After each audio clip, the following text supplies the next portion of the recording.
Hi, and welcome to another Office Arcade review.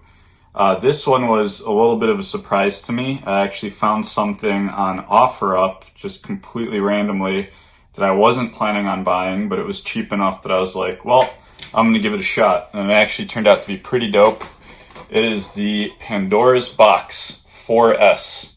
To start, the Pandora's Box itself is super ugly. I kind of like the weird shape that they have going on the side here, but this art is awful. I almost didn't buy it because of the art, but it was so cheap that I couldn't resist, and I'm actually glad I did end up getting it. The hardware itself is pretty cool. It's an impressive little piece of kit. You can see that it's got a built-in speaker, so if you hook it up to a monitor that doesn't have a speaker, you're still going to get your sound. It's got some pretty decent button and joystick components. And I guess that PCB there is the old school Pandora's Box. I believe this one was released sometime in 2017. So the interface here on the Pandora's Box is pretty decent. It's just a huge list, 82 pages of games. I think it came out to, I think I can find it right here. It's 815 arcade games. You know, I've heard things about the emulation being a little bit rough on these.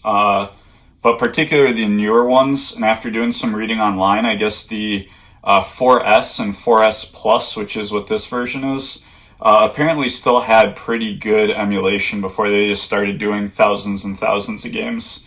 You know, I don't think I'm going to hold on to this as like a dedicated MAME, but the nice side effect here is that this did inspire me to go ahead and update my Street Fighter Legacy Edition cab to a MAME because I did pre-order the Big Blue. So, you know, as far as I'm concerned, there's not really any reason to play the Street Fighter Legacy cab. I thought I was going to, you know, keep it as like a Final Fight cab. But at this point, I don't think I'll use it enough to justify it just sitting there. So I figured I'd turn it into a MAME so I could play some of my favorites like Marvel vs. Capcom 2 and Splatterhouse while I wait and hope that Arcade1Up puts out a cabinet for those. Yeah, and to exit the game, you have this pause menu here, and you can just exit on the fly. The controls feel pretty responsive. Like, I'm not seeing a significant input lag. I don't know if you can hear me clicking versus the action being performed on the screen. So yeah, I mean, if anything, you know, the good deal on this showed me just how worthwhile having a dedicated MAME would be. So I'll have an upcoming video where I mod the Street Fighter 2 cab, which hopefully will go well and hopefully I don't destroy it. But yeah, it's all thanks to this nifty little machine here. So if you are able to find a Pandora 4, I heard there were some issues that started with Pandora 5, but if you are able to find a super cheap Pandora 4 or 4S or 4S Plus, I got this for about $50. I definitely recommend it. Controls are great. It's got a ton of games on it. I had a lot of fun with it last night. You know, I probably played Puzzle Fighter for like 2 hours straight. And yeah, I really can't play and talk very well. But yeah, overall, you know, super happy I got it. And if anything, it just inspired me to finally start doing some modding to kind of fill gaps in my game collection. Yeah, and if you saw my Pac-Man review, you know that you know, Ms. Pac-Man was a game I missed out on going with the Namco Legacy Edition that I really wish I had. Oh, oof. The controls on this one are a little bit rough. Yeah, like that down is just not registering nicely. Oh yeah.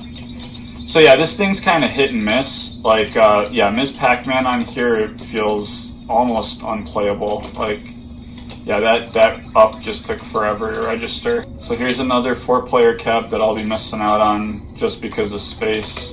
But yeah, another awesome beat 'em up.